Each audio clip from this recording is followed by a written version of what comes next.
बिस्मिल्लाहिर्रहमानिर्रहीम। Hand out जो है बेटा हमने पिछली क्लास में जो है वो स्टार्ट कर दिया था। शुरू के 3 सवाल कर लिए थे। अब हम देखते हैं 4 ऑनवर्ड्स। सवाल कह रहा है बेटा, सवाल कहता है कि एक है polynomial 2x³ plus ax² plus bx-4 where a and b are constants. ठीक है, और ये px है।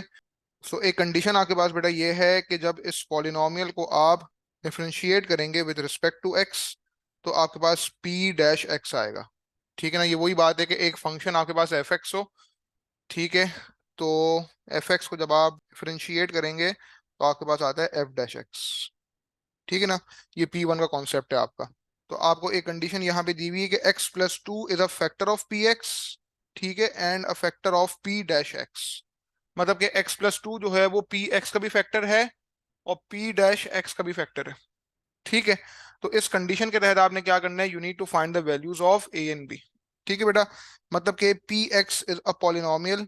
सो P x is equal to 2x³ plus ax² plus bx-4। तो सबसे पहले हम निकालेंगे p डैश एक्स। सो हम क्या करेंगे बेटा, यहाँ पे p डैश एक्स का फंक्शन निकाल लेंगे, यानी कि each and every term will be differentiated with respect to x। तो 2x³ को बेटा जब करेंगे डिफरेंशिएट 6x² आ जाएगा प्लस 2ax प्लस b। ठीक है बेटा, हमने p डैश एक्स का फंक्शन निकाल लिया। अब कंडीशन हमें ये दी हुई है कि x+2 is a factor of P X and p dash X as well. ठीक है बेटा, तो x+2 को बेटा इक्वेट करेंगे विद 0। तो x is equal to -2 is basically a root. ठीक है, हमसे जब ये कहा जा रहा है कि x+2 इज अ फैक्टर, इसका मतलब x is equal to -2 is a root of P X and p dash X as well, is a root of P X and p dash X as well. इसका मतलब क्या हुआ, एक condition ये बन गई कि पी एक्स के फंक्शन में जहां जहां एक्स है वहां वहां पुट कर देंगे -2। तो remainder will be equal to 0, यानी कि output of the polynomial will be equal to 0। ठीक है, और एक कंडीशन ये हो गई कि p डैश एक्स के फंक्शन में जहां जहां x है वहां वहां पुट कर देंगे -2। तो output will be equal to 0। इन दो कंडीशंस के तहत हम क्या करेंगे, a और b से कनेक्टिंग इक्वेशंस बनाएंगे और उनको सॉल्व करके a और b की रिस्पेक्टिवली वैल्यूज निकालेंगे।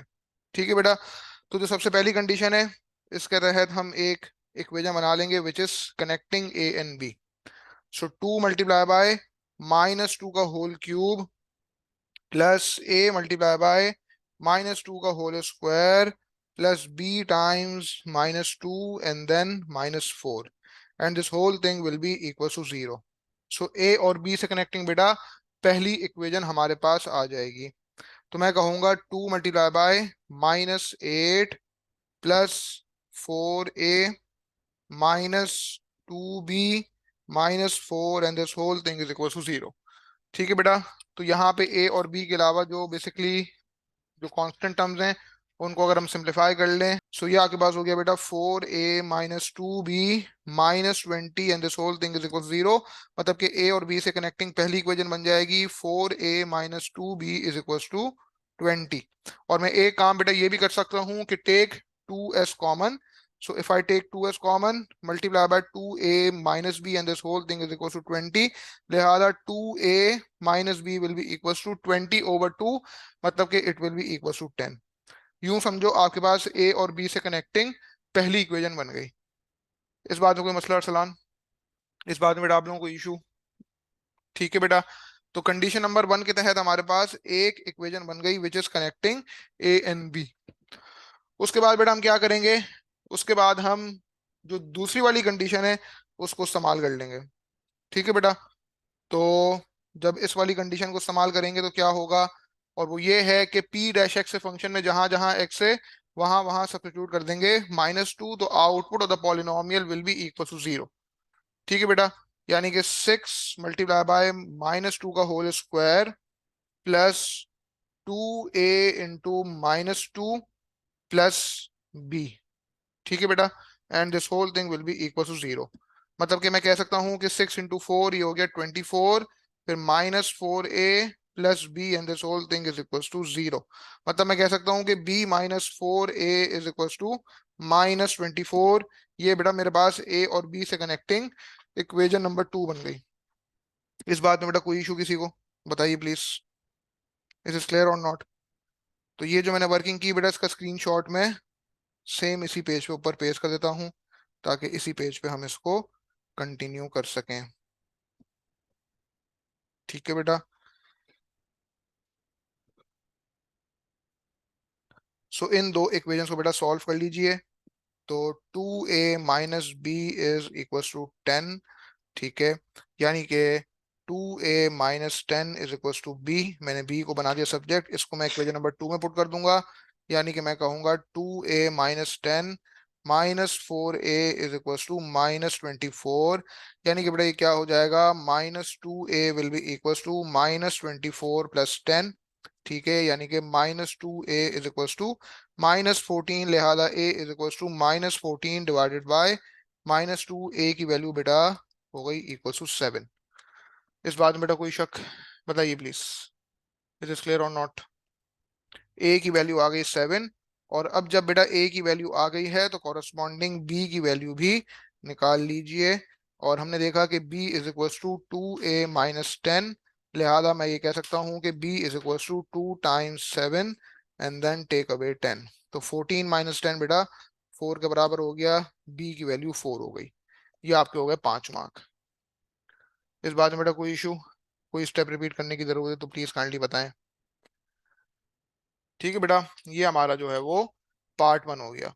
उसके बाद बेटा पार्ट 2 क्या कह रहा है? पार्ट 2 कह रहा है when A and B have these values factorize P x completely. P X को बेटा हमने कंप्लीटली फैक्टराइज करना है। ठीक है। सो जब ए और बी की ये रिस्पेक्टिवली हमारे पास आ गई हैं वैल्यूज, अब हम क्या करेंगे बेटा, पी एक्स को जो है वो फैक्टराइज कर देंगे। ठीक है। तो पार्ट 2 बेटा मैं ऊपर सॉल्व कर रहा हूँ। ठीक है ना। तो हमने देखा बेटा कि जो पी एक्स हमारा जो पॉलिनोमियल, जो क्यूबिक पॉलिनोमियल हमें सवाल में दिया हुआ है, वो क्या है? 2x³ +ax² +bx - 4। तो बेटा a की वैल्यू हमारे पास आ रही है 7 and b is equal to 4। यानी कि 2x³ +7x² +4x - 4। और हमें इस बात का बेटा अच्छी तरह इल्म है कि x + 2 इज अ फैक्टर। ठीक है ना बेटा। तो हम क्या करेंगे, इस पॉलिनोमियल 2x³ +7x² +4x - 4 को x + 2 से करा देंगे डिवाइड। ठीक है बेटा। यानी कि स्ट्रिक्ट सीक्वेंस के हिसाब से लिख दिया पॉलिनोमियल को, 2x³ +7x² +4x - 4, इसको जो है हम x + 2 के फैक्टर से डिवाइड करा देंगे। तो सबसे पहले बेटा अपने आप से सवाल पूछें कि x को ऐसी कौन सी टर्म से मल्टीप्लाई कराऊं कि एग्जैक्टली मेरे पास जो है वो 2x³ आ जाए। भाई 2x² से मल्टीप्लाई करवाओ, करवा दिया। तो जाके 2x³ के अंडरनीथ बेटा एग्जैक्टली 2x³ आ गया। और इसी 2x² को बेटा 2 से मल्टीप्लाई करा देंगे तो ये 4x² हो जाएगा। ठीक है बेटा।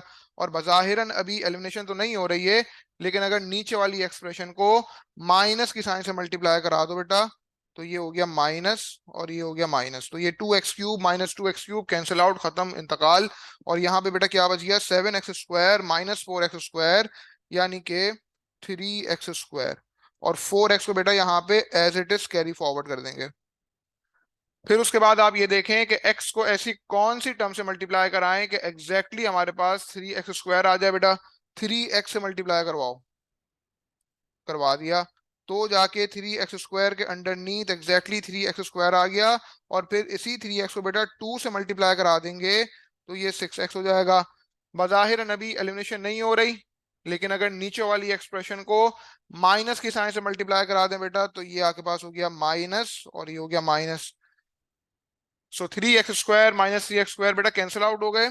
और 4x - 6x बिकम्स -2x। और यहाँ पे बेटा हम -4 को as it is carry forward कर देंगे। x को ऐसी कौन सी टर्म से मल्टीप्लाई कराएं कि भाई एग्जैक्टली हमारे पास -2x आ जाए। -2 से मल्टीप्लाई करवाओ, करवा दिया। तो जाके बेटा -2x के अंडरनीथ एग्जैक्टली -2x आ गया। और इसी -2 को बेटा 2 से मल्टीप्लाई करा देंगे तो ये -4 हो जाएगा। और बज़ाहिरन अभी एलिमिनेशन नहीं हो रही, लेकिन अगर नीचे वाली एक्सप्रेशन को माइनस की साइन से मल्टीप्लाई करा दें तो बेटा ये प्लस और ये प्लस, तो ये -2x + 2x कैंसिल आउट, खत्म। और -4 + 4 भी कैंसिल आउट, खत्म। Remainder is equal to 0। हमें पहले ही पता था कि remainder will be equal to 0 because x + 2 is a factor. इस बात में कोई शक अरसलान? इस बात में आप लोगों को कोई मसला? बताइए, कोई स्टेप रिपीट करना है तो प्लीज काइंडली बताएं। Is is clear? ठीक है। तो मैं ये कह सकता हूं कि भाई हमारे पास जो बेसिक आइडेंटिटी है कि polynomial is equivalent to quotient multiply by divisor and then plus remainder. ठीक है बेटा। तो मैं कह सकता हूं कि ये जो क्यूबिक पॉलिनोमियल जो पूरा मुझे सवाल में दिया हुआ है, it is equivalent to what? Quotient multiply by divisor plus remainder. तो मैं कह सकता हूं बेटा कि इसकी आइडेंटिटी हमारे पास ये बन गई कि कोशेंट है हमारे पास 2x² प्लस 3x - 2। इसको dx से मल्टीप्लाई कराएंगे, यानी कि x + 2 से कराएंगे मल्टीप्लाई। और चूंकि रिमाइंडर इज इक्वल टू 0 तो आगे मैं +0 लिखूं ना लिखूं कोई फर्क नहीं पड़ता। ठीक है बेटा। तो चाहे +0 लिखें या ना लिखें कोई मसला नहीं है। तो कहने का मकसद ये है कि कोई इंसान आपसे बोले कि भाई फैक्टराइज px कंप्लीटली, तो इसका मतलब क्या होगा? 2x² + 3x - 2 into x + 2। इस पूरी एक्सप्रेशन को हमने फैक्टराइज कराना है। तो x + 2 तो बेटा ऑलरेडी हमारे पास एक लीनियर फैक्टर है। अब हमारा काम क्या है? 2x² + 3x - 2 की जो एक्सप्रेशन है इसको फैक्टराइज कराना। ठीक है बेटा। तो अब मैं यहाँ पे वर्किंग कर रहा हूँ इस चीज की कि 2x² + 3x - 2 को हम फैक्टराइज करा लें। तो 2 × 2 बेटा 4 हो गया। और 4 को लिखने का एक तरीका 4 × 1 भी है, सब्ट्रैक्शन करके we need to get 3 in between, यानी कि 2x² + 4x - x and then -2। मतलब कि टेकिंग 2x इज कॉमन और इसको हम x + 2 से करा देंगे multiply, and then take -1 is common into x + 2। तो जाके मैं कह सकता हूँ बेटा कि x + 2 मल्टीप्लाई बाय 2x - 1, ये आपकी एक फैक्टराइज फॉर्म है किस चीज की? 2x² + 3x - 2 की। देयरफॉर मैं कह सकता हूँ कि बेटा जो मेरे पास सवाल में जो क्यूबिक पॉलिनोमियल दिया हुआ है उसकी फुली फैक्टराइज फॉर्म क्या हो गई? उसकी जो completely factorize form is basically x + 2 multiply by 2x - 1 multiply by x + 2। लेकिन आपको दिख रहा है कि x + 2 का फैक्टर एक रिपीटेड फैक्टर है, x + 2 2 मरतबा आ रहा है। तो आप इसको x + 2 का होल स्क्वायर लिख देंगे। देयरफॉर मैं कह सकता हूं कि द पॉलिनोमियल इज x + 2 का whole square multiply by 2x - 1। इस बात में बेटा कोई मसला? ये आपका आंसर हो गया। इसमें कोई स्टेप रिपीट करना है तो प्लीज काइंडली बताएं। ये हमारा हो गया बेटा हैंड आउट का क्वेश्चन नंबर 4। ठीक है, सिलसिला आगे बढ़ाते हैं। उसके बाद बेटा हम देख लेते हैं हैंड आउट का क्वेश्चन नंबर 5। सवाल कह रहा है बेटा कि एक पॉलिनोमियल है 2x³ + 5x² + ax + b where a and b are constants. ठीक है बेटा, ये px है। और एक कंडीशन बेटा आपको ये दी हुई है कि 2x + 1 is a factor of px। ठीक है। जब 2x + 1 is a factor of px, इसका मतलब 2x + 1 को बेटा इक्वेट करेंगे with 0, x is equal to -½ will be a root. यानी कि ये जो पॉलिनोमियल आपको सवाल में दिया हुआ है इसमें जहां जहां x है वहां वहां अगर -½ रख दें तो remainder will be equal to 0। ये इस कंडीशन को इंटरप्रेट करने का मतलब है। इस तरह इस कंडीशन को इंटरप्रेट करेंगे कि 2x + 1 इज अ फैक्टर। और फिर उसके बाद बेटा एक कंडीशन और है कि इसी पॉलिनोमियल को जब x + 2 से डिवाइड कराते हैं तो the remainder is 9। So x + 2 को बेटा इक्वेट करेंगे विद 0, तो x इज इक्वल टू -2। ये रूट नहीं होगा, रूट तो उस वक्त होता जब रिमाइंडर होता इक्वल टू 0। ठीक है ना बेटा?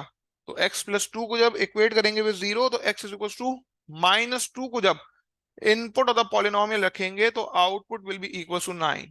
इसका मतलब क्या है कि -2, 9 एक पॉइंट है जो कि इस पॉलिनोमियल की इक्वेशन को सेटिस्फाई करता होगा। इन दो कंडीशंस के तहत बेटा आपने क्या काम करना है? You need to find the values of A and B. So एक कंडीशन तो बेटा ये है कि 2x + 1 is a factor of px, यानी कि आपने जब 2x + 1 को बेटा इक्वेट किया विद 0 तो x is equal to -½ is a root.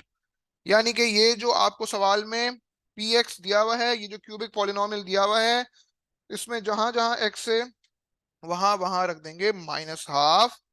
So output will be equal to 0। एक कंडीशन बेटा ये हो गई। और दूसरा ये कि जब इसी पॉलिनोमियल को x+2 से कराएंगे डिवाइड, यानी कि x+2 को बेटा जब इक्वेट करेंगे विद जीरो, x+2 को जब इक्वेट करेंगे विद जीरो, तो x इज इक्वल टू -2। बेटा ये रूट नहीं है, ये रूट नहीं है। इसका मतलब ये है कि ये जो पॉलिनोमियल आपको दिया हुआ है, इसमें जहां जहां x है वहां वहां अगर -2 रख दें तो output will be equal to 9। ये दो कंडीशंस के तहत आप क्या करेंगे, ए और बी से कनेक्टिंग इक्वेशंस बना के उनको साइमल्टेनियसली सॉल्व कर देंगे। बेटा ये बात समझ आ रही कि नहीं आ रही? बताइए प्लीज, हरी अब लिख के बताएं, बोल के बताएं, रिस्पॉन्स दें, कुछ भी करें, खामोशी नहीं होनी चाहिए बिल्कुल। ठीक है, रिस्पॉन्स चाहिए सबका। इन दो कंडीशंस के तहत बेटा आप ए और बी से कनेक्टिंग इक्वेशंस बना लेंगे। यानी कि इनपुट ऑफ द पॉलिनोमियल जब -12 है तो आउटपुट इज इक्वल टू 0। यानी कि मैं कहूंगा 2 मल्टीप्लाई बाय -12 का whole cube plus 5 multiply by -12 का whole square plus A times -12 and then plus B. ठीक है, and this whole thing is equal to 0। ठीक है बेटा, तो जरा पुट करें in your calculator. 2 multiply by -12 का whole cube, this is suppose to be -1/4। फिर उसके बाद बेटा लिखें कैलकुलेटर में 5 मल्टीप्लाई बाय -12 का whole square, this is suppose to be 5/4। तो +5/4 हो गया। फिर उसके बाद बेटा -a/2 हो गया, and then plus b, and this whole thing is equal to 0। ठीक है बेटा, तो मैं कह सकता हूँ कि -1/4 +5/4 this is suppose to be 1। Therefore मैं कह सकता हूँ कि b-a/2 +1 and this whole thing is equal to 0। इस बात से एग्री करते हो सलान? बताओ।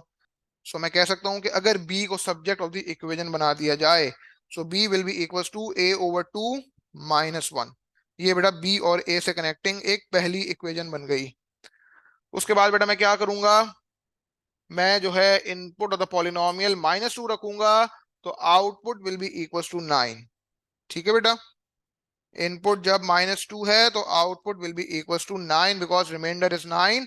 जब आपने इस पॉलिनोमियल को x+2 से डिवाइड करवाया, तो मैं कह सकता हूं कि 2 मल्टीप्लाई बाय -2 का whole cube plus 5 multiply by -2 का whole square plus a multiply by -2 and then plus b, and this whole thing is equal to 9। तो कंडीशंस जो है आपने टॉप पे ऑलरेडी लिख ली हैं, तो इनको आपने सही से पुट भी करना है। सो 2 मल्टीप्लाई बाय -2 का whole cube, this is suppose to be बेटा -16 प्लस 5 टाइम्स 4 का मतलब 20 हो गया, and then -2a and then plus b, and this whole thing is equal to 9। तो जाके मैं कह सकता हूँ कि b-2a इज इक्वल टू 9 -20 +16। यानी कि मैं कह सकता हूँ बेटा कि b-2a is equal to what, 9 -20 and then add 16 to it, it is equal to 5। मतलब कि बेटा b को सब्जेक्ट बना दें तो b is equal to 5 + 2a। a और b से कनेक्टिंग बेटा दूसरी इक्वेशन बन गई। मैंने क्या किया, दोनों इक्वेशंस में जो है वो b को सब्जेक्ट ऑफ द इक्वेशन बना दिया, तो b को बेटा b के इक्वेट कर दूंगा। यानी कि मैं कहूंगा a/2 -1 is equal to 5 + 2a। यानी कि मैं कह सकता हूं कि a/2 -2a is equal to 5 + 1। तो बेटा हाफ में से आप क्या करें, 2 सब्ट्रैक्ट कर दें, तो ये हो जाता है -3/2।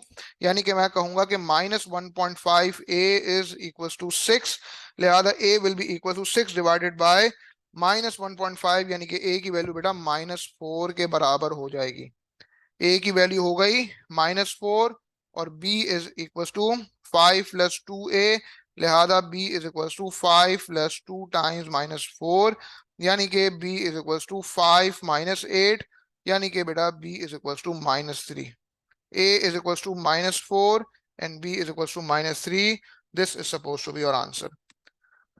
इस बात में बेटा कोई शक, कोई वसवसा, कोई परेशानी? ये क्लियर हो रहा है? इस स्टेप तक बेटा कोई कंफ्यूजन, कोई चीज रिपीट करनी है? बताओ बेटा, बिस्मा, हानिया, इरज, क्लियर है?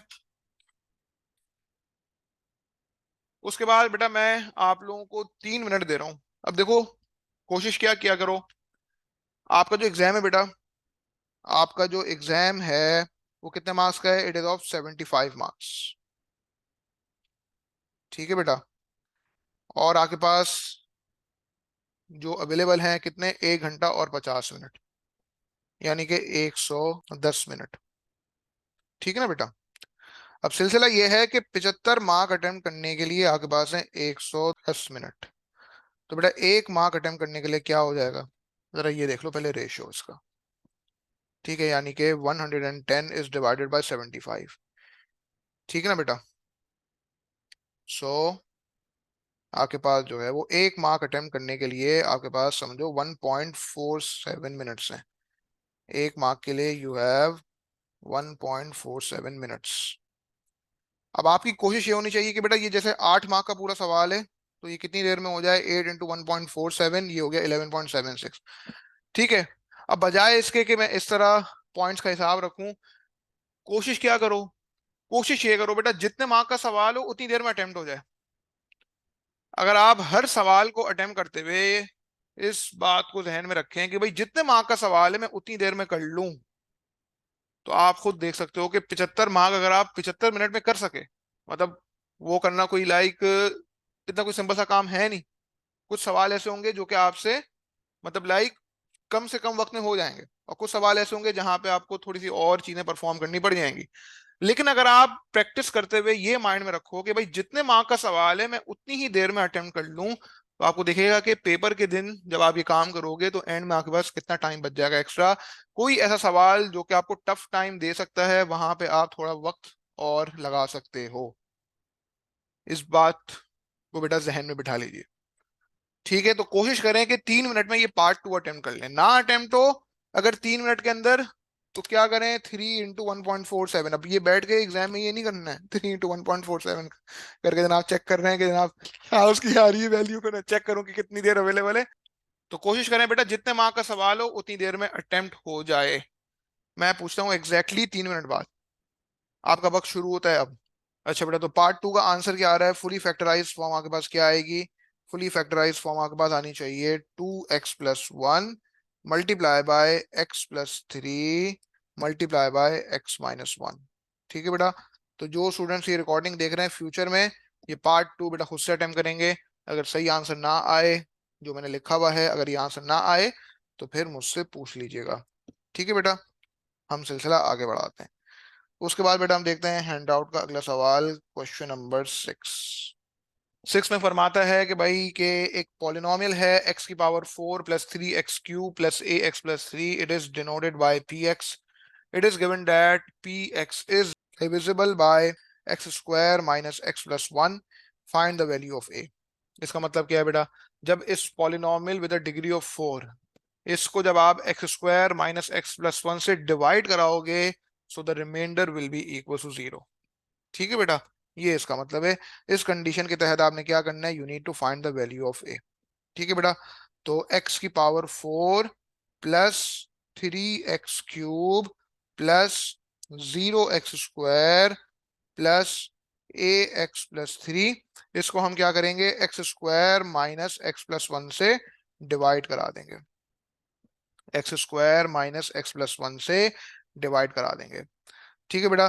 तो सबसे पहले आप ये देखें कि x² को ऐसी कौन सी टर्म से मल्टीप्लाई कराऊं कि एग्जैक्टली मेरे पास x⁴ आ जाए। भाई x² से करवाओ मल्टीप्लाई, करवा दिया, तो जाके x⁴ के अंडरनीथ एग्जैक्टली x⁴ आ गया। और इसी x² को बेटा -x से मल्टीप्लाई करा देंगे तो ये -x³ हो जाएगा। और इसी x² को बेटा 1 से मल्टीप्लाई करा देंगे तो ये +x² हो जाएगा। बज़ाहिरन अभी एलिमिनेशन तो नहीं हो रही, और वो हो भी नहीं होती। हम नीचे वाली एक्सप्रेशन को माइनस की साइन से मल्टीप्लाई कराते हैं बेटा। तो ये माइनस की साइन से जब मल्टीप्लाई करा दिया तो ये माइनस, ये प्लस और ये माइनस। तो x⁴ - x⁴ कैंसिल आउट, खत्म, इंतकाल। और 3x³ में बेटा x³ ऐड करना है, तो ये 4x³ हो जाएगा। और फिर उसके बाद 0x² - x² यानी कि -x² हो जाएगा। और ax को बेटा यहाँ पे as it is carry forward कर देंगे। And as we can see that के बेटा कंपैरिजन करने के लिए 3 टर्म्स हैं यहाँ पे, और यहाँ पे भी कंपैरिजन करने के लिए हमारे पास 3 टर्म्स हैं। और इसी तरह हम अपना कंपैरिजन जो है वो कंटिन्यू करेंगे। इस बात में कोई मसला अरसलान?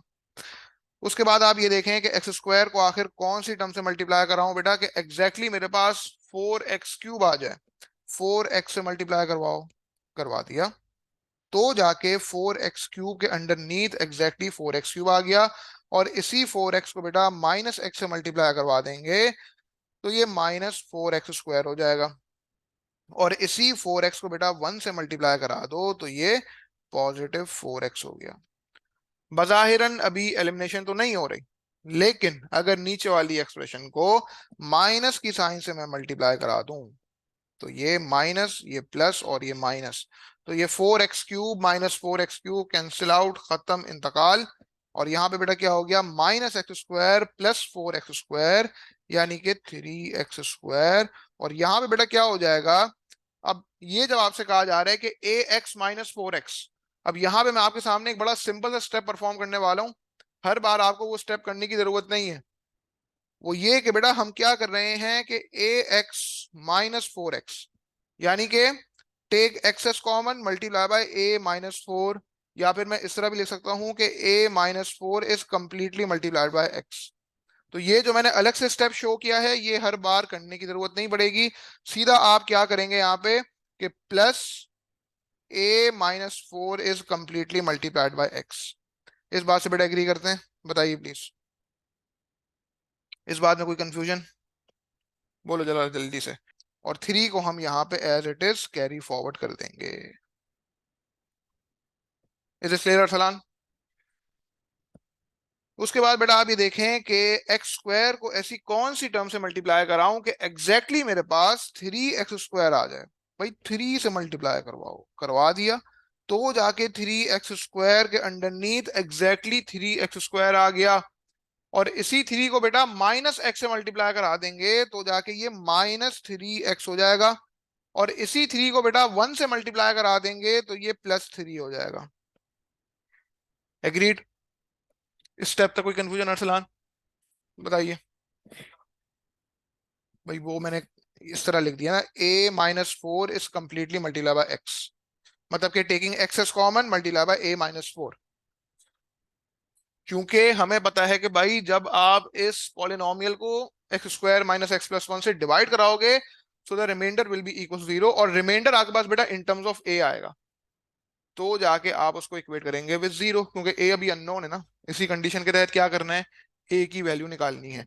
इस स्टेप तक बेटा कोई कंफ्यूजन? प्लीज बताएं, ये बहुत इंपॉर्टेंट चीज है। लिख के बताएं, बोल के बताएं, या फिर थम्स अप करें। रिस्पॉन्स। बज़ाहिर नबी एलिमिनेशन नहीं हो रही है, लेकिन अगर नीचे वाली एक्सप्रेशन को माइनस की साइन से मल्टीप्लाई करा दें तो ये माइनस, ये प्लस और ये माइनस, तो ये 3x² -3x² कैंसिल आउट। और बेटा यहाँ पे क्या हो गया, यहाँ पे आपके पास कुछ ऐसा हो गया। एक स्टेप परफॉर्म करने जा रहा हूँ अरसलान, जरा स्क्रीन पे देखो। एक स्टेप परफॉर्म कर लो यहाँ पे अपनी आसानी के लिए कि a-4 is completely multiply by x, screen पर Arsalan, and then +3x, isn't it? तो जाके मैं कह सकता हूं कि ax -4x +3x। तो जाके मैं कह सकता हूं कि ax -x। तो जाके मैं कह सकता हूं कि take x as common multiply by a-1। इस बात से एग्री करते हो और सलान बताओ? ये सिर्फ अपनी आसानी के लिए हमने ये स्टेप परफॉर्म किया, चाहो तो हर बार भले ये कर लो, कोई मसला नहीं है, लेकिन सवाल करके प्रैक्टिस ऐसी हो जाएगी कि ये स्टेप्स करने की जरूरत नहीं पड़ेगी। यानी कि मैं क्या करूंगा बेटा, ये जो मैं क्या कर रहा हूं यहाँ पे कि a-4 completely into x and then +3x जो मैं कर रहा हूँ ना बेटा, इसकी वजह से होगा ये कि ये आ जाएगा a-1 is completely multiplied by x।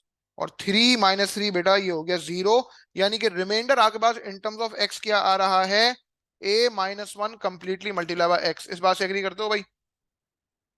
जबकि remainder is equal to 0, remainder is equal to 0, यानी कि बेटा क्या हो गया कि जब मैं ये कह रहा हूं कि रिमाइंडर इज इक्वल टू 0, सुनना जरा बात को गौर से, मैं क्या कहने वाला हूं।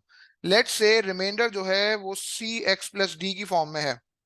एज्यूम करो कि remainder is a linear expression, ठीक है ना। तो मैं क्या कहूंगा कि x का कोफिशिएंट जो है वो c है, ठीक है। x का कोफिशिएंट जो है वो c है, और जो कांस्टेंट टर्म है यहाँ पे वो d है।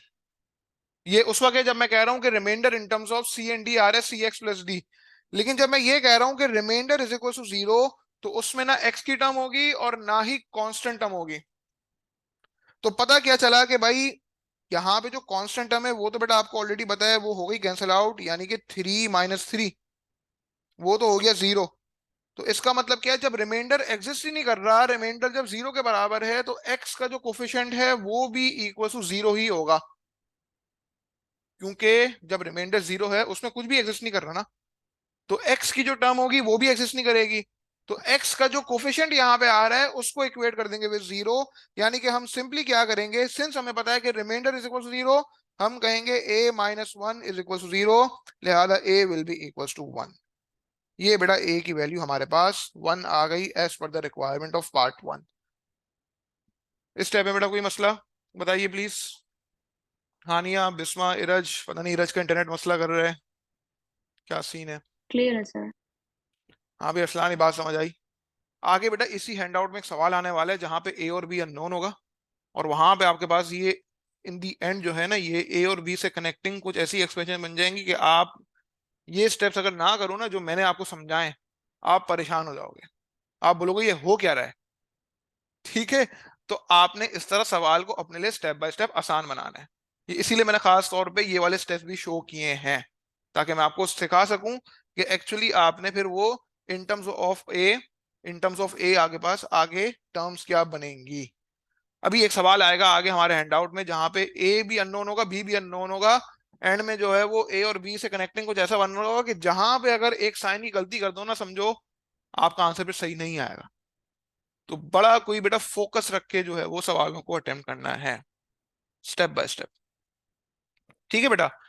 पार्ट 2 कहता है कि when a has this value find the real roots of the equation p x is equal to 0। क्या मतलब? मतलब ये कि भाई कुछ रूट्स ऐसे होंगे जो कि रियल नहीं होंगे। इस बात से एग्री करते हो सलाम? कह रहा है पार्ट 2 में कि when a has this value, ये जो ए की वैल्यू बेटा आपने 1 निकाली है, find the real roots of the equation p x equal to 0। यानी कि कुछ रूट्स ऐसे भी होंगे जो कि रियल नहीं होंगे। ठीक है बेटा। लेकिन सबसे पहली बात क्या है, सबसे पहली बात यह है कि जो पॉलिनोमियल आपको दिया हुआ है सवाल में वो क्या हो जाएगा, x⁴ plus 3x³ plus x+3, because ए की जगह बेटा मैंने 1 लिख दिया। तो मैं इसकी आइडेंटिटी लिख सकता हूं quotient multiply by divisor and then plus remainder, isn't it बेटा। मैं इसकी आइडेंटिटी लिख सकता हूँ quotient multiply by divisor plus remainder. मैं कह सकता हूँ कि भाई जो कोशेंट है वो क्या है, quotient is basically x² plus 4x+3, और जो डिवाइजर है बेटा वो क्या है, x² माइनस x+1। ये मैंने इसकी आइडेंटिटी लिख दी, and since the remainder is equal to 0, यानी कि मैं आगे +0 लिखूं ना लिखूं कोई फर्क ही नहीं पड़ता। ये बात बेटा समझ आती है? बताइए अरसलान, बोलो भाई जरा जल्दी से। भाई x⁴ plus 3x³ plus x+3, इसको मैंने इस फॉर्म में लिख दिया कोशेंट मल्टीप्लाई बाय डिवाइजर। ठीक है ना भाई? अच्छा, अब कहानी क्या है। कोई इंसान आपसे बोले, इधर इधर जरा स्क्रीन पे, कोई इंसान आपसे बोले कि यार पी एक्स इक्वल टू 0 इस इक्वेशन को सॉल्व करो। आप कहोगे कि भाई जो पॉलिनोमियल सवाल में दिया हुआ है x⁴ plus 3x³ plus ax+3 is equal to 0, इसको सॉल्व करो। इसका मतलब क्या होगा कि भाई x² plus 4x+3 multiply by x² minus x+1 is equal to 0, इसको सॉल्व करो। इस बात से बेटा एग्री करते हैं आप लोग भी? बताइए। अब सिलसिला ये है बेटा कि सिर्फ रियल रूट्स निकालने हैं, जो रूट्स आप कॉम्प्लेक्स होंगे वो नहीं निकालने। तो x² माइनस x+1 की जो बेटा एक्सप्रेशन है, इसका जो डिस्क्रिमिनेंट होगा, इसमें जो b² माइनस 4ac की वैल्यू होगी वो लेस देन 0 होगी। जरा चेक करके देख लो। यानी कि इससे फोकस करो x² माइनस x+1 पे, और देखो बेटा a is 1, b is -1 and c is 1। ये बेटा p1 का कॉन्सेप्ट है। ठीक है ना बेटा? तो सिंस आपको पता है कि b² minus 4ac is called the discriminant, ठीक है, सो -1 का whole square minus 4 times 1 times 1, यानी कि 1 minus 4 which is equal to -3। Since आपको पता है कि b² minus 4ac in this case is less than 0, इसका मतलब x² माइनस x+1 को जो बेटा, इसका मतलब ये हुआ कि x² माइनस x+1 को जब इक्वेट करेंगे विद 0 तो इसके कोई रियल रूट्स नहीं आएंगे। जी असलान क्या कह रहे हो? जी नहीं नहीं, भाई देखो, ये जो सवाल में एक्स की पावर 4 वाला जो पॉलिनोमियल दिया हुआ है, इसके रियल रूट्स निकालने हैं। इसका मतलब क्या है भाई, ये जो दो एक्सप्रेशन दिख रही हैं आपको, एक्स स्क्वायर प्लस 4x+3, और एक है एक्स स्क्वायर माइनस x+1, इन दो में से कोई ऐसी एक्सप्रेशन होगी जो कि ऐसे रूट्स भी दे रही होगी जो कि रियल नहीं होंगे, और कोई एक ऐसी एक्सप्रेशन होगी जिसके रूट्स विल बी रियल। ये बात समझ आती है? तो पहले हमने देखा कि अगर एक्स स्क्वायर माइनस x+1 को इक्वेट कर दूं विद जीरो, और इस इक्वेशन को सॉल्व करने जाऊं, तो वो हो ही नहीं सकेगी ना, बिकॉज उसके अंदर एक्स स्क्वायर माइनस x+1 के अंदर अगर आप गौर करो तो बी स्क्वायर माइनस 4ac की वैल्यू क्या आ रही है? -3, इजंट इट? तो यहां पे मैं कहूंगा कि एक्स स्क्वायर माइनस x+1 के कोई रियल रूट्स नहीं होंगे। इस बात से एग्री करते हो कि नहीं करते? यानी कि जस्ट अगर आपने इस इक्वेशन के रियल रूट्स निकालने हो, तो all you need to do is just equate x square plus 4x+3 with zero. अब ये जो बेटा मैंने स्टेप परफॉर्म किए ना, ये सिर्फ आपको बात समझाने के लिए। इसको कम से कम स्टेप्स में भी काम कर सकते हो, और जस्ट ये भी मेंशन कर सकते हो कि x square minus x+1 is equal to zero के कोई रियल रूट्स नहीं होंगे। क्यों नहीं होंगे? Because B square minus 4ac यहाँ पे इस केस के अंदर will be less than zero. ठीक है बेटा? तो इसका मतलब क्या हो गया कि जब आपने पी एक्स के रियल रूट्स निकालने हैं, तो all you need to do is just equate x square plus 4x+3 with zero. इस इक्वेशन को सॉल्व कर दें। यानी कि 1 टाइम्स 3 बेटा 3 हो गया, और एडिशन करके we need to get 4 in between, तो x square plus x plus 3x and then plus 3, and this whole thing is equal to 0.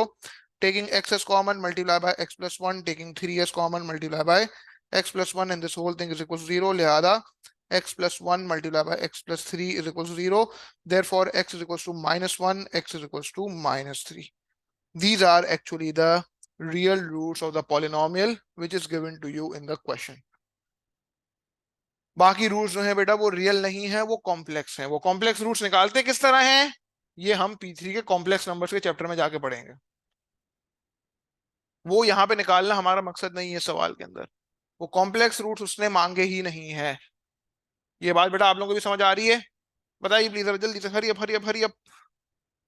Clear हो रहा है? कोई स्टेप रिपीट करूं? अब अगर मैं आपको ग्राफ के सॉफ्टवेयर में बेटा ये पॉलिनोमियल विद डिग्री ऑफ 4 ये पूरा स्केच करके दिखा दूं ना, अल्लाह की कसम ये दो रूट्स आएंगे, x equal to -1 and x equal to -3। मैं जरा ग्राफ के सॉफ्टवेयर पे आता हूँ। इतनी वर्किंग कॉपी कर ली अरसलान? जल्दी से कर लो। अब जरा बेटा ग्राफ के सॉफ्टवेयर पर आ जाइए, और हम क्या करते हैं, इस पॉलिनोमियल विद डिग्री ऑफ 4 को जरा स्केच करके देखते हैं। हमारे पास यही दो रूट्स आएंगे, बाकी कोई रूट्स नहीं आएंगे on the graph. as we already know के the only real roots are x is equals to -1 and -3 respectively। ठीक है बेटा? सो इसको जरा हम स्केच कर लेते हैं। ठीक है, x की पावर 4, x की पावर 4 प्लस 3x³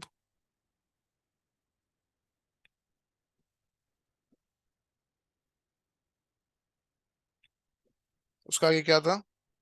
x की power 4 plus 3x³ plus x plus 3 plus x plus 3। तो हमें दिख रहा है बेटा कि we have two real roots, x is equals to -3 and x is equals to -1। Screenshot लो बेटा इसका जरा जल्दी से, हरी अप। ये बात समझ आ रही है बेटा कि नहीं आ रही? बताइए please, hurry up hurry up hurry up. लिख के बताएं, या फिर थम्स अप करें, या फिर बोल के बताएं, जो कंफर्टेबल लगे। Is clear Arsalan? ठीक है भाई, we have only two real roots of this polynomial.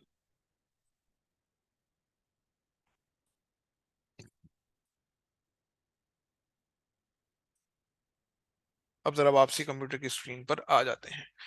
ये हमने बेटा देखा इस हैंडआउट का क्वेश्चन नंबर 6। उसके बाद बेटा जरा एक काम करें, क्वेश्चन नंबर 7 पर आ जाएं। ठीक है, क्वेश्चन नंबर 7 पर आ जाइए। एक बार बेटा जरा सवाल गौर से पढ़ लीजिए। अच्छा बेटा, सवाल ये कह रहा है, सवाल फरमाता है कि the polynomial a x³ -20x² plus x plus 3 where a is a constant is denoted by px, it is given that 3x plus 1 is a factor of px. Find the value of a। क्या ही बात है, 3x plus one जो है बेटा वो factor है, यानी कि 3x प्लस वन को इक्वेट करेंगे विद जीरो, तो x is equal to -1/3 is a root, यानी कि पॉलिनॉमियल में जहां जहां x है वहां वहां -1/3 पुट कर देंगे तो remainder will be equal to zero. ठीक है बेटा, तो इस कंडीशन के तहत पहले हम a की वैल्यू निकाल लेंगे, यानी कि 3x प्लस वन को बेटा इक्वेट किया with zero, x is equal to -1/3, यानी कि इस पॉलिनॉमियल में जहां जहां x होगा वहां वहां -1/3 पुट कर देंगे तो output will be equal to zero. ठीक है बेटा, यानी कि इस कंडीशन के तहत हमने क्या करना है, इस कंडीशन के तहत बेटा हमने a की वैल्यू निकाल लेनी है। ठीक हो गया, यानी कि a मल्टीप्लाई बाय -1/3 का होल क्यूब माइनस 20 टाइम्स -1/3 का whole square plus -1/3 -1/3 and then plus 3 and this whole thing will be equals to 0। ठीक है बेटा, तो ये हो जाएगा बेटा a मल्टीप्लाई बाय -1/3 का whole cube. So as we know that के -1/3 का होल क्यूब क्या होता है बेटा, -1/27, तो ये -a/27 हो गया, और फिर उसके बाद -20 टाइम्स -1/3 इसका होल स्क्वायर, ये हो गया बेटा -20/9 एंड देन उसके बाद -1/3 and then plus 3 and this whole thing is equal to zero. आगे आपको पता है क्या करना है, -a/27 और फिर उसके बाद लिखें -20/9 then -1/3 and then add 3 to it, ये हो गया 4/9, तो ये plus 4/9 and this whole thing is equal to zero. यानी कि हम कह सकते हैं कि 4/9 इज इक्वल टू a/27, यानी कि a will be equal to 27 multiply by 4 divided by 9, तो 27 multiply by 4 divide by 9, a की वैल्यू बेटा 12 के बराबर आ रही है। इस बात में कोई मसला बेटा, बताइए कहाँ पे। हाँ एग्जैक्टली exactly।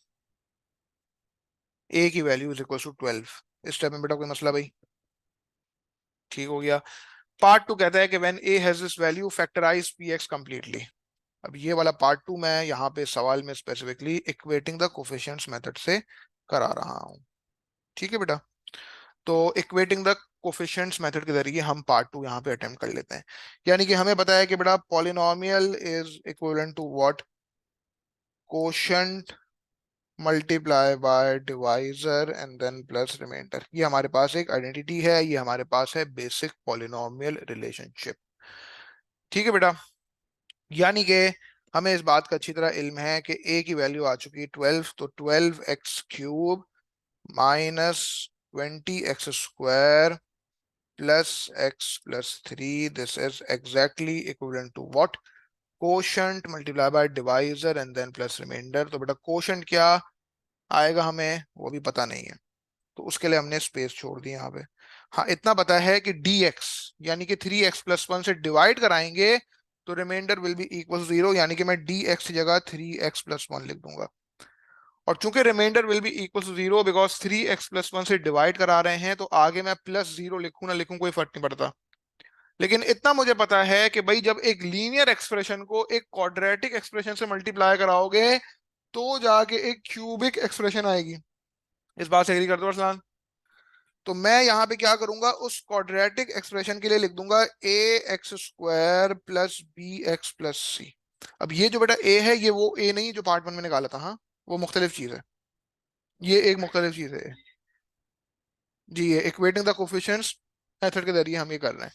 कहने का मकसद ये है कि ये जो a है बेटा ये वो a नहीं है जो आपने पार्ट वन में निकाला था, हाँ वो एक मुख्तलिफ चीज है। तो सबसे पहले आप देखें बेटा x³ वाली टर्म को, यानी कि आप ये देखें कि एक्चुअली पॉलिनोमियल में आपके पास टर्म इन x³ क्या है, 12x³, और यहाँ पे आपके पास इन टर्म्स ऑफ a आ जाएगी ax² मल्टीप्लाई बाय 3x, तो जाके आप कह सकते हो कि 3ax³। तो x³ निकालने का सिर्फ एक ही तरीका था हमारे पास, तो हम क्या कह सकते हैं कि x³ के कोफिशिएंट्स को आपस में इक्वेट कर देंगे, तो हम कह सकते हैं कि 3a इज इक्वल टू 12, यानी कि a की वैल्यू इज 12/3, यानी कि a इज इक्वल टू 4। हमने पहली फुर्सत में यहाँ पे a निकाल लिया, जो कि एक मुख्तलिफ a है एज कम्पेयर टू वो जो कि पार्ट वन में निकाला था। ये बात समझ आ रही है बेटा? उसके बाद बेटा एक्स स्क्वायर की टर्म को अगर देखें तो एक्चुअली पॉलिनोमियल में जो टर्म इन एक्स स्क्वायर है बेटा वो -20 एक्स स्क्वायर है। और यहाँ पे अगर मैंने इन terms of these unknown constants निकालनी हो तो सबसे पहले आप देखें ए एक्स स्क्वायर को 1 से मल्टीप्लाई करा दो, और फिर दूसरी बात बेटा ये कि बी एक्स को 3 एक्स से मल्टीप्लाई करा दो, तो जाके आपके पास कुल मिला के एक्स स्क्वायर की टर्म्स आ जाएंगी। यानी कि मैं कह सकता हूं कि एक्चुअली मेरे पॉलिनोमियल में term in x square is -20 x square. ठीक है। और यहाँ पे मेरे पास in terms of these unknown constants मेरे पास क्या है बेटा, पहले मैं ए एक्स स्क्वायर को मल्टीप्लाई करा रहा हूं विथ 1, और फिर उसके बाद मैं बी एक्स को 3 एक्स से मल्टीप्लाई करवा रहा हूं, तो ये 3 बी एक्स स्क्वायर हो जाएगा। इस बात से एग्री करते हो अरसलान? ठीक है बेटा, इसके अलावा और कोई तरीका नहीं है एक्स स्क्वायर वाली टर्म निकालने का। अगर कोई तरीका ऐसा होता तो मैं वो यहाँ पे लिख देता। ठीक है बेटा, तो मैं कह सकता हूँ कि एक्स स्क्वायर कोफिशिएंट्स को आपस में इक्वेट करेंगे तो -20 will be equal to a+3b। इस बात से एग्री करते हो सलान? मतलब वो जो स्टेप है कि take x square as common, वो इतना ऑब्वियस है, वो इतना सिंपल है कि वो हर बार लिखने की जरूरत नहीं है। सो ए की वैल्यू बेटा 4 आ चुकी है हमारे पास, तो ए की वैल्यू 4 आ चुकी है, इसका मतलब -20 इज इक्वल टू 4+3b, यानी कि 3b इज इक्वल टू -20 - 4, यानी कि हम कह सकते हैं बेटा 3b इज इक्वल टू -24, लिहाजा b will be equal to -24/3, यानी कि b is equal to -8। B की वैल्यू आ गई हमारे पास -8। इस बात में बेटा कोई मसला? बताइए जरा जल्दी से, response response, hurry up hurry up hurry up. वक्त कम है और मुकाबला बहुत सख्त है भाई, अभी ये इसकी भी क्लास है, जल्दी। और अब एंड में बेटा क्या करेंगे, कांस्टेंट टर्म को जरा देख लो। अब चाहो तो कांस्टेंट टर्म को देख लो, चाहो तो एक्स वाली टर्म को देख लो। अरसलान स्क्रीन पे, चाहो तो कांस्टेंट टर्म देख लो, चाहो तो एक्स वाली टर्म देख लो, क्योंकि मकसद क्या है बेटा यहाँ पे, मकसद यहाँ पे ये है कि सी निकालना। ए और बी तो आ चुका है ना, अब तो खाली एक अननोन बाकी है जो कि सी है। एक तो ये होता ना कि आगे आपके पास एक रिमाइंडर ऐड हो रहा होता, उसके लिए हम लिखते +d, तो फिर तो आपको लाजमी सी बात है पहले सी निकालने के लिए एक्स की टर्म को देखना होता। अब यहाँ पे आगे बाद एक चॉइस आ गई है, सुनना जरा बातों को और से, फोकस। यहाँ पे आगे बाद एक चॉइस आ गई है कि या तो आप पहले इन टर्म्स ऑफ एक्स देख लो, या तो आप पहले एक्स की टर्म से कंपेयर कर लो तो जाके सी आ जाएगा, या फिर आप कांस्टेंट टर्म के साथ कंपेयर कर लो तो जाके सी आ जाएगा, बिकॉज मकसद क्या है, सिर्फ एक आखिरी अननोन निकालना। ठीक है ना बेटा? तो मैं यहाँ पे एक्स की टर्म को भी देख सकता हूँ और मैं कांस्टेंट टर्म को भी देख सकता हूँ। अगर मैं कांस्टेंट टर्म को देखूं बेटा, तो वो सिर्फ निकालने का मेरे पास एक ही तरीका है, वो मैं मार्क कर रहा हूँ विथ ग्रीन एरो, जो कि है c×1। c×1 इस तरह करके आएगा कांस्टेंट, और एक्चुअली आगे बाद जो कांस्टेंट है बेटा वो 3 के बराबर है, तो c will be equal to 3। कहानी खत्म हो गई। वरना अगर आप x की टर्म को देख रहे होते ना, तो भी आगे पास c जो है वो 3 के बराबर आता। इसको जरा चेक कर लो, c बिल्कुल 3 के बराबर आना चाहिए था, क्योंकि एक्चुअली जो पॉलिनोमियल में x वाली टर्म है बेटा वो x है, वो जस्ट x है। And this will be equivalent to what, अगर मैंने x की टर्म निकालनी हो बेटा तो मैं क्या करूंगा, अव्वलन तो ये कि बी एक्स को बेटा 1 से मल्टीप्लाई करा दूंगा, और दूसरा ये कि सी को बेटा 3 एक्स से मल्टीप्लाई करा दूंगा, तो जाके मैं कह सकता हूँ कि बी एक्स प्लस 3 सी एक्स। तो जाके मैं कह सकता हूँ बेटा कि एक्स के कोफिशिएंट्स को जब आपस में इक्वेट करेंगे, एक्स के कोफिशिएंट्स को जब आपस में इक्वेट करेंगे तो मैं कह सकता हूं कि 1 इज इक्वल टू b+3c। इस बात से एग्री करते हो अरसलान? सी की वैल्यू 3 आने वाली है, अगर नहीं आ रही इसका मतलब हमने ठीक नहीं निकाला है, और नहीं आ रही इसका मतलब मैं ठीक नहीं पढ़ा रहा। तो b बेटा ऑलरेडी आ चुका है -8, तो 1 इज इक्वल टू -8+3c, यानी कि 1+8 completely divide by 3, this will be c, यानी कि c will be equal to 9/3, c is equal to 3। अब अक्ल इस बात को तकाजा करती है कि यार जब सी निकालने का इतना सिंपल सा स्टेप था कांस्टेंट कंपेयर करना, तो फिर एक्स की टर्म में निकालने की क्यों नीड पड़े हमें। तो ये सिर्फ समझाना चाह रहा हूँ ये बात। चाहो तो आप ये जो मैंने यहाँ पे इन टर्म्स ऑफ एक्स जो एक्सप्रेशन निकाल के बेटा कंपैरिजन किया है, यानी कि एक्स के कोफिशिएंट्स को आपस में इक्वेट किया है, इसको टोटली अवॉइड कर दो, जस्ट आप कांस्टेंट टर्म को देख लो, सी इज इक्वल टू 3। ये बहुत एक्स्ट्रा स्टेप है, लेकिन ये बात समझाने के लिए। ये बात समझ आ रही बेटा? लिख के बताएं, बोल के बताएं, थम्स अप करें, जल्दी जल्दी, रिस्पॉन्स रिस्पॉन्स रिस्पॉन्स।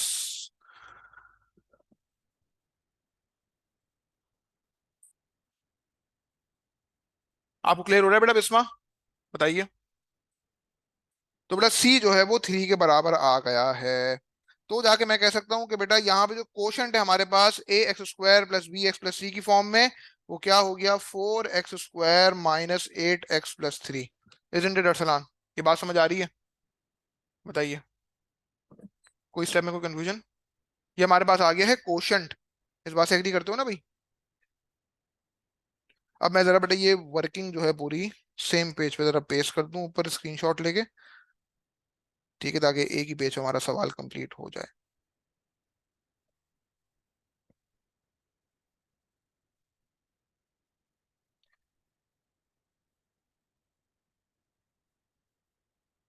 ठीक है बेटा, यानी कि अभी हमारी बात मुकम्मल नहीं हुई है। बात बेटा तब मुकम्मल होगी when we will factorise P x completely. ठीक है, यानी कि कोई इंसान आपसे बोले कि ये जो पॉलिनॉमियल सवाल में हमने आपको दिया था, इसको आप कंप्लीटली फैक्टराइज करके दिखाओ, तो आपको क्या, अच्छा अच्छा, आप ही कहने का मतलब ये है कि quotient multiply by divisor plus remainder की जो फॉर्म है उसको फैक्टराइज करके दिखाओ। यानी कि आप कहोगे कि अच्छा अच्छा, आप ही कहने का मतलब ये है कि ये 4x² minus 8x+3 is multiplied by 3x+1, इसको फैक्टराइज करके दिखाओ। अब आपका काम रह गया है जस्ट 4x² माइनस 8x+3 को जो है वो फैक्टराइज करना। ठीक है बेटा, तो जाके हम कंप्लीटली फैक्टराइज फॉर्म लिख सकें पॉलिनोमियल की। तो 4x² माइनस 8x+3 यानी कि 4 टाइम्स 3 हो गया 12। इसको लिखने का एक तरीका है 2 टाइम्स 6, एडिशन करके we need to get -8 in between. तो 4x² minus 2x minus 6x and then +3, और एंड में यहाँ पे 3x+1 भी बेटा शो कर दो साथ साथ, ताकि पूरा पॉलिनोमियल एक्सप्रेस हो सके as a product of three linear factors. मतलब कि taking 2x as common, multiply by 2x-1, take -3 as common, multiply by 2x-1। ठीक है बेटा, और एंड में ये बेसिकली क्या हो रहा है, 3x+1 के फैक्टर से भी मल्टीप्लाई हो रहा है।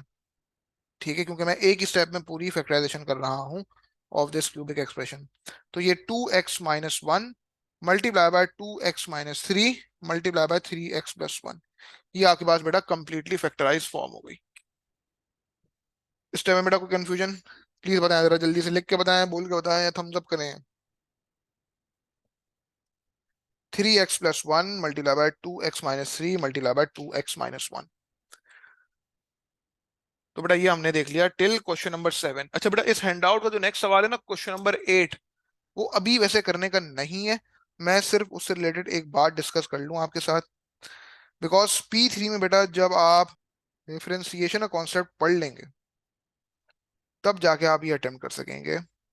ठीक है, तो अभी मैं ये सवाल इन द क्लास डिस्कस नहीं करूंगा। वो अलग बात है, इस पे मैंने एक वीडियो पहले से बना के रखी हुई है, तो वो भी मैं आप लोगों को सेंड कर दूंगा। लेकिन अभी वो हो सकता है आप लोगों को वो चीज समझ ना आए, बिकॉज P3 में आगे आपने डिफरेंशिएशन कवर करना है। और ये वो सवाल है बेटा, ये वो अजीम अटेम्प्ट है जिसमें मैं अपेयर हुआ था P3 में। ठीक है, तो ये अजीम अटेम्प्ट कभी भूलने नहीं है आप लोगों ने, June 14 पेपर 32। ठीक है ना बेटा? तो इस पे अलग से मैंने एक वीडियो जो है वो बना के रखी हुई है, वो भी मैं आप लोगों को सेंड कर दूंगा साथ में। लेकिन अभी बेटा इसका पार्ट 1 डिस्कस करने का फायदा है नहीं इन द क्लास, क्योंकि अभी आप लोगों ने जो है इसके पार्ट 1 से रिलेटेड कॉन्सेप्ट जो है वो कवर नहीं किया हुआ। जब वो कवर कर लेंगे तो इन द क्लास भी हम ये सवाल डिस्कस कर लेंगे, वरना मैंने जो वीडियो बना के रखी हुई है, अगर आपने आगे कॉन्सेप्ट P3 के पढ़े हुए हैं तो वो वीडियो देख के भी आपको समझ में आ जाएगा। तो बेटा होमवर्क मैं दे रहा हूँ, शाबाश, जरा होमवर्क लिखो अपने पास जल्दी से। Question number 9, question number 10, question number 11, बेटा ये होमवर्क है। मैं जरा ग्रुप पे भी लिख दूं, जो अहबाब नहीं आए हैं उन तक भी ये बात कम्युनिकेट हो जाए। और बेटा आप लोगों का P3 का जो पहला टेस्ट है, पहला मंथली टेस्ट, देखो पहला और दूसरा टेस्ट दोनों समझो सेम सब टॉपिक्स से, ये जो शुरू के दो सब टॉपिक्स कवर कर लिए हैं, इनमें से मैंने दो टेस्ट बनाए हुए हैं पहले से। ठीक है बेटा, तो ये मैंने इंशाल्लाह अगले वीक में, हो सकता है मंडे या ट्यूसडे को मैं कंडक्ट कर लूँ टेस्ट ऑनलाइन। ठीक है बेटा, तो मैं बता दूंगा टाइम, हाजिर हो जाइएगा उस टाइम पे। ठीक है, और खुद से बेटा अटेम्प्ट करना है, कोई पूछ पूछ के, कोई बुक खोल के नहीं अटेम्प्ट करना है। ठीक है, अल्लाह को विटनेस बना के जो है वो करना है आप लोगों ने टेस्ट, ताकि आप लोगों की परफॉर्मेंस एग्जैक्टली बेटा मुझे पता चल सके ना यार। ठीक है, तो छाप छाप के बेटा कुछ भी नहीं करना प्लीज। इस बात में बेटा कोई मसला? इस चीज को जरा एक्नॉलेज कर लें जरा जल्दी से। Homework is question number 9, question number 10, question number 11। ठीक है बेटा, तो आज के लिए इतना ही करते हैं, बाकी इंशाल्लाह नेक्स्ट क्लास में। अल्लाह हाफिज। तो ये बेटा 3 सवाल कल की क्लास से पहले ना मेरे इनबॉक्स में आ जाने चाहिए, इनकी पिक्चर्स। और इसमें कोई कंफ्यूजन होगी तो पहले हम वो डिस्कस करेंगे और फिर सिलसिला आगे बढ़ाएंगे।